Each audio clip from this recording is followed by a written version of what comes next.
ada saya menyandang pangkat. Kan tidak ada bayi lahir di pundaknya lalu jadi kopral. Tidak ada. Inna lillahi wa inna ilaihi raji'un. Kalau satu saat dia kehilangan harta yang dicintainya, dia sadar lalu kembali.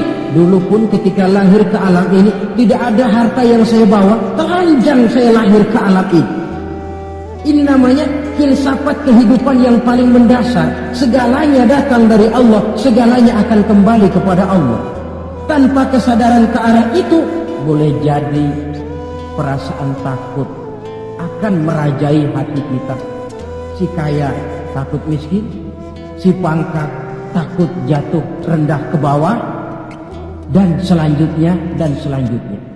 Tapi orang yang sadar segalanya datang dari Allah, segalanya akan kembali kepada Allah, apa yang perlu dirisaukan? Apa yang perlu ditakutkan? Karena basis kehidupannya dia pasrah. Segala yang saya punya, segala yang saya miliki dalam kehidupan ini cuma titipan dari Allah. Kembali semuanya menghadap kepada Allah. Ma'asyiral muslimin rahimakumullah. Itulah sebabnya seorang muslim setiap mendapat musibah dia harus mengucapkan inna lillahi wa inna ilaihi raji'un. Jangan macam kita ini inna lillahinya kalau ada orang mati saja. Sampai dulu dalam satu pengajian seorang kiai tanya santrinya, kemana si fulan tidak datang? Kata temannya, si fulan sakit kiai. Kata kiai, inna lillahi wa inna ilaihi raji'un. Temannya nyaut, kiai belum mati dia. Loh, kata kiai, sakit itu kan musibah. Setiap terkena musibah orang dianjurkan, disunahkan mengucapkan inna lillahi wa inna ilaihi raji'un. Jadi bukan cuma ucapan bibir yang tidak berakar ke hati, tetapi ucapan bibir yang berakar ke hati lalu diterjemahkan dalam kehidupan. Segalanya datang dari Allah, segalanya pun akan kembali kepada Allah. Marilah kita lihat dalam kehidupan akibat tidak sadarnya orang kepada inna lillahi. Gejalanya dalam kehidupan modern ini kan bisa kita lihat. Berapa banyak orang-orang yang tadinya sudah adil, berjuang hendak menegakkan keadilan, tapi di tengah jalan dia bisa berbalik menjadi orang yang justru menginjak-injak keadilan. Berapa banyak orang-orang yang tadinya sudah benar, ingin memperjuangkan kebenaran, di tengah jalan berbalik menjadi orang yang hanya mau benar sendirian, walaupun tidak benar bagi orang lain. Dan berapa banyak orang-orang yang tadinya sudah rela mengorbankan kepentingan pribadi demi kepentingan orang banyak, tapi di tengah jalan dia berbalik menjadi orang yang tidak segan-segan mengorbankan kepentingan orang banyak demi kepentingan pribadi, keluarga, dan golongannya saja.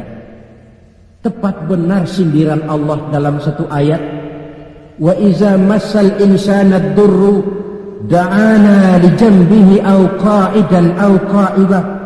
Apabila manusia sedang ditimpa oleh kesulitan, mereka berdoa kepada kami, mohon agar kesulitannya diangkat oleh Allah. Doa itu diucapkannya dalam keadaan berdiri, pada waktu berbaring, dalam segala posisi mohon kepada Allah.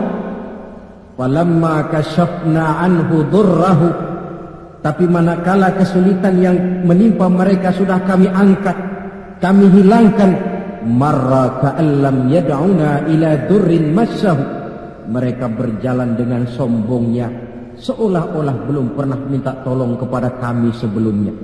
Ini gejala manusia sekarang. Kalau kepepet, ya Allah, dihantam banjir, Allah, ada kebakaran, Allah, kena bumi gempa, Allah.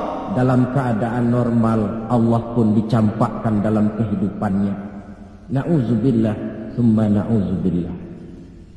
Saudara-saudara kaum muslimin yang berbahagia, di zaman Rasulullah sallallahu alaihi wasallam ada seorang sahabat bernama Sa'labah bin Hatib Al-Ansari.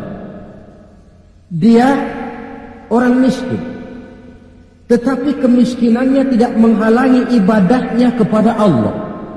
Salat jamaah tidak pernah ditinggal. Di mana ada Rasul, di situ ada Sa'labah. Cuma Sa'labah ini model.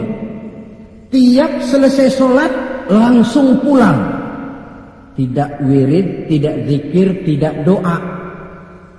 Jadi kalau sahabat yang lain selesai sholat Allahumma antas salam, ini Sa'labah malah Allahumma lantas jalan. Tiap selesai sholat. Sampai satu hari baginda Rasul bertanya, Sa'labah, labaik ya Rasulullah. Kau ini macam orang munafik saja. Apa tidak penting wirid, zikir dan doa? Apa tidak betah kau di masjid? Sebab orang mukmin di masjid seperti ikan di air. Orang munafik di masjid seperti burung dalam sangkar. Ada enggak burung yang betah di kurungan? Enggak ada, keleparan mau keluar saja. Itu orang munafik di masjid. Panas enggak kerasan. Orang mukmin di masjid seperti ikan dalam air. Apa ada ikan yang enggak betah di air? Ada. Ikan mau mati. Ya kalau ikan sudah enggak betah di air kan ikan mau mati namanya. Kalau orang mukmin sudah enggak kerasan di masjid, jiwanya sudah mau mati itu. Kau ini macam orang munafik saja Sa'labah. Maafkan saya ya Rasulullah. Kenapa? Saya bukan tidak betah di masjid. Lalu bukan pula menganggap doa, wirid dan zikir itu tidak penting. Lalu apa pasalnya? Saya ini orang miskin ya Rasulullah. Saya punya kain satu-satunya berdua sama istri saya. Jadi waktu saya sholat di maghrib di masjid, istri saya di rumah nungguin giliran kain. Maka saya cepat-cepat pulang, aplusan kain. Oh ini kan kere ini. Oh begitu ya. Lalu gimana? Sekarang gini saja ya Rasul, ini sudah kadang ditanya. Kemarin-marin saya mau minta sendiri, malu. Ini sudah kadang ditanya lah, saya berani. Gimana? Tuankan Rasul. Lalu, namanya Rasul kan doanya jarang meleset. Jadi, tolonglah doakan kepada Allah supaya saya jadi orang kaya. Kalau saya kaya ya Rasul, saya punya kain sendiri, istri punya kain sendiri, asyik saya ibadah, saya akan wirid, saya akan zikir, saya akan tenang di masjid. Biasa, omongan orang belum punya duit, itu selalu begitu.